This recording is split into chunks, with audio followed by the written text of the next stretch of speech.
fucking bounce it.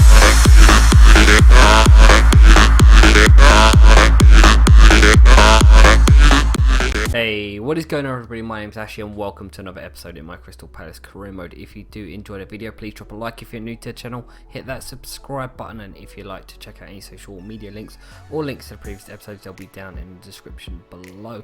So we're going to be jumping on into one of our two final games of the season in this season finale, and we will be taking on Stoke City at home, and we need to guarantee ourselves 3 points to guarantee to meet our season objectives.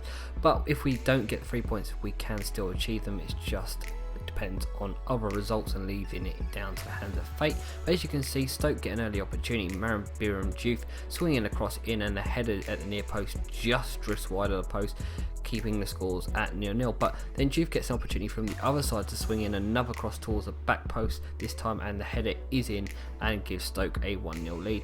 But straight from kickoff, we get an opportunity of our own. Some nice work here, trying to find space in behind the defenders.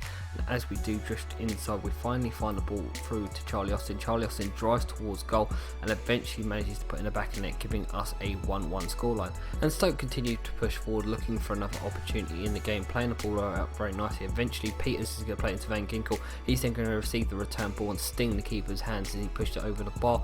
And that was all there was for the game, so we end up finishing with a 1-1 scoreline, which isn't the greatest of results, but we'll take it anyway. As you can see, there's some improvement from our goalkeeper McCarthy, picking up that A rating and also going up a rating. So we're going to move on into our final game of the season against Southampton, and we currently sit in 12th. As long as we finish above 14th, we will finish within our position, so hopefully we can do that today. But Southampton are a very dangerous team, and they have a lot of pace with players like Mane, but we do pick up the ball here but lose out to it. Cedric is going to play it in towards the path of Mane. Mane is going to play it to Classy. Classy's going to find Rodriguez, and Rodriguez is going to tuck it away to give Southampton a 1-0 lead, which is the worst possible start for us. And it doesn't get much better when Stephen Davis picks up the ball midway through our half, looking to cut inside and try and find space. He plays it into the middle, eventually receives it back on the edge of the area, takes it inside the area, takes it around the keeper and manages to finesse it into the back of the net, giving Southampton a 2-0 lead. And it couldn't get much worse, but it does when Cedric finds Tadic. Tadic then gets inside the box, plays it across. We do manage to punch it out, but they play it back in towards Mane. Mane chests it to Davis, and Davis puts it in the back of net, making it 3-0 to Southampton. We look to try and get an opportunity of our own. Some nice work here by Jednak, playing it to Suarez. Suarez picks up the ball, looks to turn into the defender. He goes into the box, goes down under a challenge and wins us a penalty. Johan Gabai is going to be the man to step up and take it from the spot, but he is going to put it in the back of the net to make it 3-1, but it was a little bit too late at that point. But we continue to try and push forward and get another opportunity here, playing the ball through to Charlie Austin. Charlie Austin managed to break past the defenders, and his shot is going to be well saved by the keeper, keeping the scores at 3-1.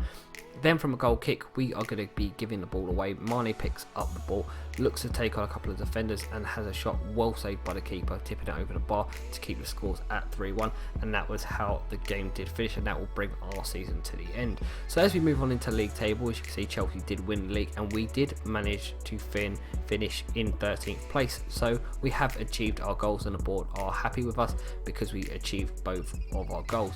So we're going to bring it to the end of the season now, and as you can see, we've got the new objectives. The main one is they want us to get a Europa League place. We're going to move on into a squad report now, and if you want to see anyone in particular, do feel free to pause it, but we're just going to look at where the weaknesses are within this squad. And the two weaknesses I picked out is I don't think we have a good enough striker to get the position we want, and also I think we need to get at least one CDM, if not two.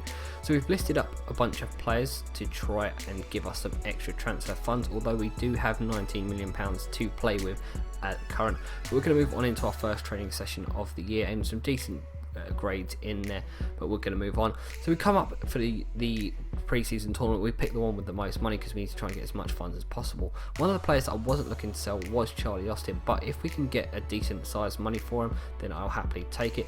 We move on into the transfer funds, and then we get another offer from Schalke, and we're going to counter it, try and get 24 million, and also Leon in for him as well. So if we can get 24 million for him, that would be great to put towards another player. But we're going to end this episode here. In the next episode, we'll be going through the pre-season tournament, starting off with Trabzonspor from the Turkish League. But until then, my name's Ashley, thanks for watching and goodbye.